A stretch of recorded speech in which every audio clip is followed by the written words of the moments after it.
ನದಿಯ ತಟದಲ್ಲಿ ಪ್ರತಿದಿನದಂತೆ ದೋಣಿಗಳು ಅಲೆಯುತ್ತಿದ್ದ ಕಾಲ.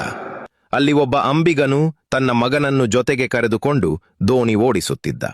ಆ ಮಗನೇ ಚೌಡಯ್ಯ. ಐಶ್ವರ್ಯ ಇಲ್ಲದ ಮನೆ, ಆದರೆ ಶ್ರಮದ ಗೌರವ ತುಂಬಿದ ಜೀವನ. ಬಾಲ್ಯದಿಂದಲೇ ಚೌಡಯ್ಯ ಕಾಯಕವೇ ಬದುಕು ಎಂದು ಕಲಿತ.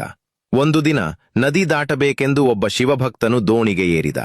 ದೋಣಿ ದಡ ತಲುಪಿದ ನಂತರ ಅವನು ಹಣ ಕೊಡುತ್ತಾ ಅಸಡ್ಡೆಯಿಂದ ಹೇಳಿದನು, ನೀನು ಅಂಬಿಗನ ಮಗ, ಇದು ನಿನ್ನ ಕೆಲಸ, ಇದಕ್ಕೆ ಭಕ್ತಿ ಬೇಕಾಗಿಲ್ಲ.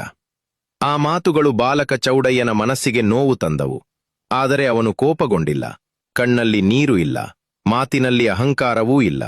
ಅವನು ಶಾಂತವಾಗಿ ತಂದೆಯ ಕೈ ಹಿಡಿದು ಹೇಳಿದನು, ಅಪ್ಪ, ನಾವು ದುಡಿಯೋದು ಹೊಟ್ಟೆಗೆ ಮಾತ್ರ ಅಲ್ಲ, ನಾವು ಮಾಡುವ ಕಾಯಕವೂ ದೇವರ ಪೂಜೆಯೇ ಅಲ್ಲವೇ? ತಂದೆ ಮೌನವಾಗಿ ನಗಿದ. ನದಿ ಹರಿದಂತೆಯೇ ಕಾಲ ಮುಂದುವರಿದ. ಆ ದಿನ ಬಾಲಕನಾಗಿ ಕೇಳಿದ ಪ್ರಶ್ನೆ ಮುಂದೆ ವಚನವಾಗಿ ಹೊರಬಂದಿತು. ಗುಡಿಯಲ್ಲಲ್ಲ, ಶ್ರಮದಲ್ಲೇ ಶಿವನ ಕಂಡ ಶರಣ. ಜನ್ಮದಿಂದಲ್ಲ, ಜಾಗೃತಿಯಿಂದ ಶರಣನಾದವನು. ಅವನೇ ಶ್ರೀ ನಿಜಶರಣ ಅಂಬಿಗರ ಚೌಡಯ್ಯ. ಕಾಯಕವೇ ಕೈಲಾಸ.